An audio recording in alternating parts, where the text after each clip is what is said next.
नमस्कार दोस्तों, आइए जानते हैं भूतों के लिए मशहूर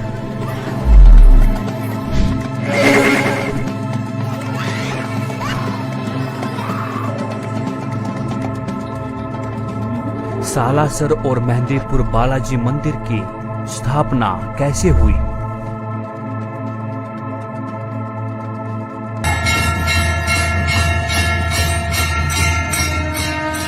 अब हम राजस्थान के सुप्रसिद्ध सालासर बालाजी मंदिर और मेहंदीपुर बालाजी मंदिर की वास्तविकता के बारे में विस्तार से चर्चा करेंगे। सालासर बालाजी भगवान हनुमान के भक्तों के लिए एक धार्मिक स्थल है। यह राजस्थान के चूरू जिले में स्थित है। वर्ष भर में असंख्य भारतीय भक्त दर्शनों के लिए सालासर धाम जाते हैं। यहाँ हर वर्ष चैत्र पूर्णिमा और अश्विनी पूर्णिमा पर बड़े मेलों का आयोजन किया जाता है। भारत में यह एकमात्र बालाजी का मंदिर है जिसमें बालाजी के दाढ़ी और मूछ है। बाकी कहा जाता है कि इस मंदिर का निर्माण मुस्लिम कारीगरों ने किया था, जिसमें मुख्य थे फतेहपुर से नूर मोहम्मद व दाऊद। 21वीं सदी में भारत में आज भी कई ऐसे मंदिर हैं जो रहस्यों से भरे हुए हैं। हर मंदिर की अपनी एक गाथा और महत्व है और इन्हीं मंदिरों में से एक है मेहंदीपुर बालाजी। राजस्थान के दौसा जिले के पास दो पहाड़ियों के बीच मेहंदीपुर बालाजी का मंदिर बसा हुआ है। यहाँ आपको कई विचित्र नज़ारे देखने को मिल जाएंगे, जिन्हें पहली बार देखकर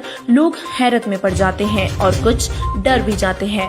विज्ञान भूत और प्रेतों को नहीं मानता, लेकिन यहाँ हर दिन दूर दराज से ऊपरी चक्कर और प्रेत बाधा से परेशान लोग प्रेत मुक्ति के लिए आते हैं।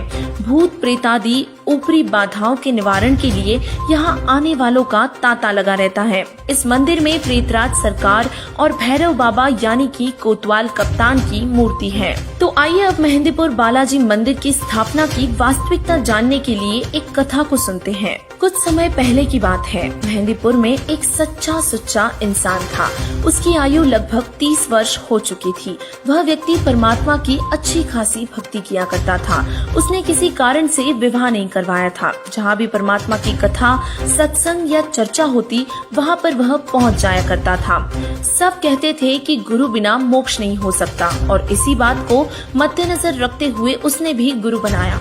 उसका गुरु रामायण का पाठ व कथा किया करता था। कोई भी पाठ करना होता है तो देसी गाय या भैंस के घी की ज्योति जलाई जाती है जो हवन का काम करती है। उसने एक श्री राम का मंदिर भी बनवा रखा था।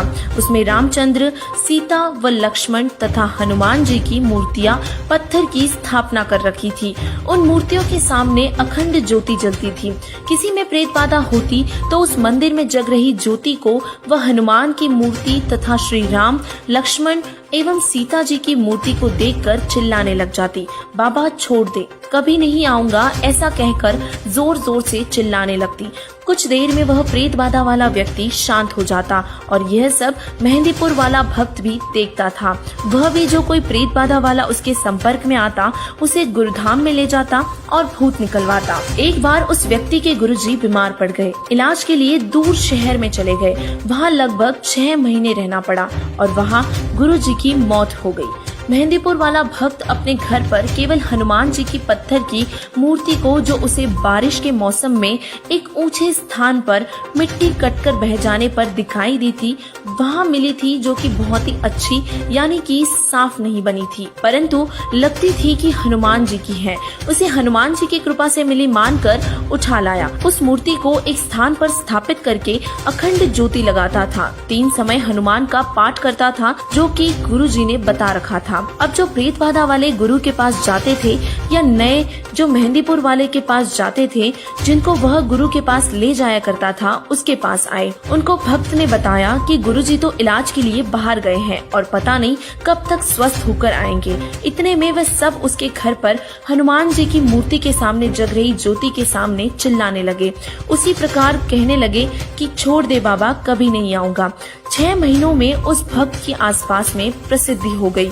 जो गुरु के पास पहले जाते थे और नए कई लोग मेहंदीपुर जाने लगे। लोगों की प्रेत बाधा ठीक होने लगी। और उस भोले भक्त को भ्रम हो गया कि तेरे पास भी गुरु जैसी शक्ति आ गई है। कुछ समय बाद वह महंत बन गया और उस भक्त में प्रेत प्रवेश हुआ और नई नई प्रेरणा करने लगा, जैसे कि 7 पकवानी बनानी चाहिए, 7 प्रकार की मिठाई मंगानी चाहिए और अधिक ज्योति जलानी चाहिए आदि आदि। उस भक्त ने 7 प्रकार का भोजन, हलवा, खीर, पूरी, कचौड़ी, पकौड़ी आदि आदि बनवाना शुरू कर दिया। 7 प्रकार की मिठाई मंगवानी भी शुरू कर दी। प्रेत के सताए धनी व्यक्तियों ने उस पर खूब धन लुटाया और उस भक्त ने एक हनुमान मंदिर बनाया, जो कि वर्तमान में बहुत बड़ा बना दिया गया है। अब हम आपको बताएंगे कि आखिर मनुष्य के शरीर में प्रवेश होकर भूत क्या करते हैं।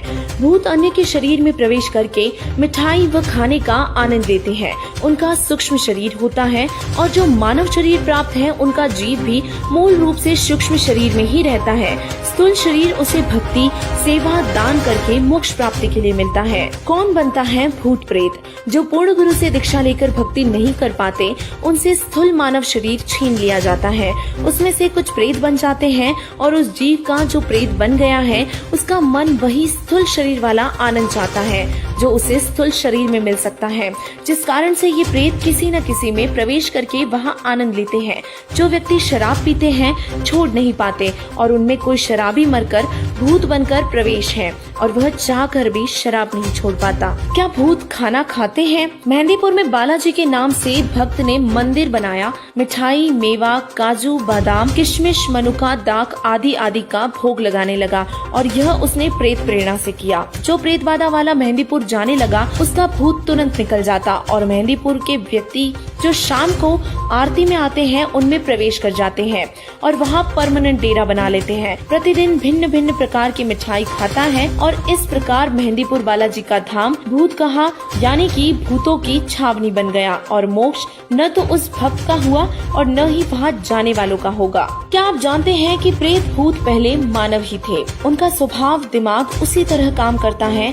जब वे देखते हैं कि यहाँ पर क्या क्या सुविधाएं हैं उसी अनुसार निर्णय लेते हैं। जो प्रेत बाधा वाला व्यक्ति मेहंदीपुर जाता है, प्रेत देखता है कि वहाँ प्रतिदिन हलवा, खीर खाने को मिलते हैं, 56 प्रकार के भोग भी है। वे उस व्यक्ति से निकलकर वही डेरा जमा लेते हैं और जो वहाँ आरती में या वैसे ही मंदिर में आएंगे उनमें प्रवेश कर जाएंगे। आरती में आने वाले कभी भी मंदिर में नहीं आना चाहेंगे तो उनके अंदर भी प्रवेश करके प्रेत उन्हें प्रेरणा करके अंदर लाएंगे। आने वालों की संख्या भी काल प्रेरणा से प्रेत बढ़ाएंगे और इसी प्रकार यह मंदिर मानव पतन का केंद्र बन जाएगा।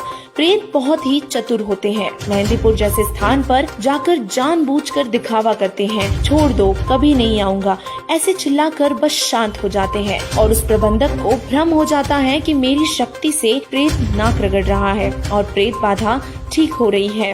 और इसी बात को अच्छे से समझाने के लिए हम आपको एक सत्य घटना बताएंगे। एक बड़ा अधिकारी था, वह राम व हनुमान का परम भक्त था। मेहंदीपुर बालाजी की वर्तमान में बड़ी ख्याति है। उसने बताया कि मेरे घर में बहुत सुख था, परंतु हनुमान जी का परम भक्त होने के कारण एक बार प्रबल प्रेरणा बनी कि मेहंदीपुर धाम में मत्था टेक कर आए। अपनी गाड़ी ली और पूरा परिवार बिठाया और पहुंच गया। ठीक ठाक घर वापस आ गया। उस धाम को देखकर बहुत ही खुशी हुई। वहाँ अनेकों चमत्कार भी देखे। कोई व्यक्ति जिसमें प्रेत प्रवेश था बहुत बड़ा पत्थर उठाए खड़ा था तो किसी को 3-4 सेवादार पकड़कर खड़े थे, उन सबको दूर पटक देता आदि आदि जैसे चमत्कार भी देखे। घर पर आने के पश्चात मेरी पत्नी भी वही लीला करने लगी। चारपाई उठाकर फेंक दी। गेहूं का 50 किलो का कट्टा रखा था, उसे उठाकर खड़ी हो गई और वह 20 किलो वजन तक नहीं उठा सकती थी। अड़ोसी पड़ोसी बुलाए। एक ने बताया कि जो बालाजी जाता है उसमें हनुमान प्रवेश कर जाता है, तो दूसरे ने कहा कि हनुमान नहीं भूत प्रवेश कर जाते हैं। वह प्रवेश करके आ तो जाते हैं परंतु यहाँ उनका मन नहीं लगता, जिस कारण से उत्पात मचाता है। किसी भूत निकालने वाले के पास ले जाना पड़ेगा। एक व्यक्ति हमारे को भूत निकालने वाले के पास ले गया। हमने सब कहानी बताई। उसने ज्योति जगाई। उसी समय मेरी पत्नी सिर घुमाने लगी। छोड़ दे बाबा, कभी नहीं आऊंगा, चिल्लाने लगी और फिर शांत हो गई। वह बोला कि पक्का इलाज कर दिया है, अब नहीं आएगा। हम घर आ गए तो उसकी पत्नी फिर उत्पात मचाने लगी। वह व्यक्ति अकेला ही अपनी पत्नी को लेकर उसी के पास गया। वहाँ जाकर भूत बोला कि मैं बालाजी का भक्त हूँ, तू क्या करेगा? भूत निकालने वाले की ओर संकेत कर रहा था। वह सयाना भूत निकालने वाला बोला कि इसे मेहंदीपुर लेकर चलना होगा, यह वही निकलेगा। 2 दिन बाद उस सयाने को साथ लेकर वह व्यक्ति अपनी पत्नी को लेकर मेहंदीपुर गया। वहाँ जाते ही उसकी पत्नी सिर घुमाने लगी। कुछ देर में ठीक हो गई, जिसके बाद वह व्यक्ति उस सयाने से बोला शीघ्र चलो। वह व्यक्ति बोला कि कुछ रुपए चढ़ा दो, कुछ प्रसाद ले लो, और उस व्यक्ति को जो उसने कहा वो किया और फुल स्पीड से गाड़ी चलाकर वहाँ से निकले। घर तक सब ठीक रहा। शाम को फिर वही लीला शुरू हुई। उस व्यक्ति की तो जान निकल गई कि यह क्या समस्या गले डाल दी है मेहंदीपुर जाके। उसके पश्चात जिसने जहाँ सयाना बताया गए। 1-2 दिन ठीक ठाक रहता और फिर वही समस्या। कई हफ्तों तक ठीक निकल जाता और फिर उसकी पत्नी में पहले एक भूत था, फिर 3 आ गए, उसमें 2 और प्रवेश करके वहीं से आ गए। भूतों ने बताया कि उस गांव में जितने व्यक्ति उस मंदिर में प्रसाद लेने आते हैं सब में प्रेत प्रवेश है। हमारे को स्थान नहीं मिला और इसीलिए इसमें प्रवेश करके आना पड़ा। आप पैसे वाले दिखाई देते थे और यही सोचा कि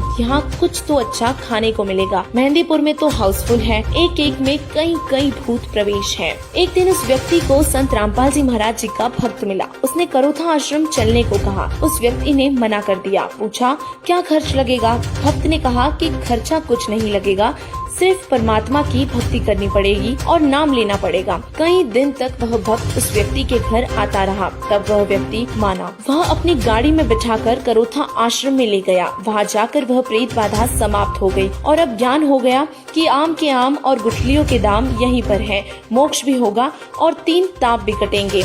ऐसे ने उसकी पड़ताल में पाया कि सालासर बालाजी मंदिर और मेहंदीपुर बालाजी जैसे मंदिरों में जाकर मत्था टेकने से और प्रसाद खाने से जीव को कोई विशेष लाभ नहीं होता, क्योंकि पवित्र श्रीमद् भगवत गीता में इन क्रियाओं को व्यर्थ बताया गया है। साथ ही व्याभिचारी भक्ति करके यानी 1 से अधिक भगवानों की भक्ति करके तीनों ताप दूर नहीं हो सकते और न ही मोक्ष प्राप्त होता है। और इसी विषय में परमात्मा कबीर जी बताते हैं, कबीर एक के साधे सब सधे, सब साधे सब जाए, माली सींचे मूल को फूले फले अध्याय। अर्थात जैसे माली पौधे के मूल की सिंचाई करता है, एक जड़ की सिंचाई करने से सब ताना डार शाखाएं विकसित होती है। पौधा पेड़ बनकर फूल व फलों से लदबद हो जाता है और बहुत सारे फल खाने को मिलते हैं। यदि अज्ञानी व्यक्ति पौधे की शाखाओं को जमीन में गाड़ कर उन सब को साधे तो सब नष्ट हो जाएगा। और इसी प्रकार जगत गुरु तत्वदर्शी संत रामपाल जी महाराज जी से नाम दीक्षा लेकर भक्ति दान करने से 3 ताप का कष्ट भी समाप्त होगा और प्रेत बाधा और पितृ बाधा जो 3 ताप में से एक है वह भी दूर हो जाती है, तथा मर्यादा में रहकर भक्ति दान व सेवा करने से सतलोक अमर धाम की भी प्राप्ति होगी, यानी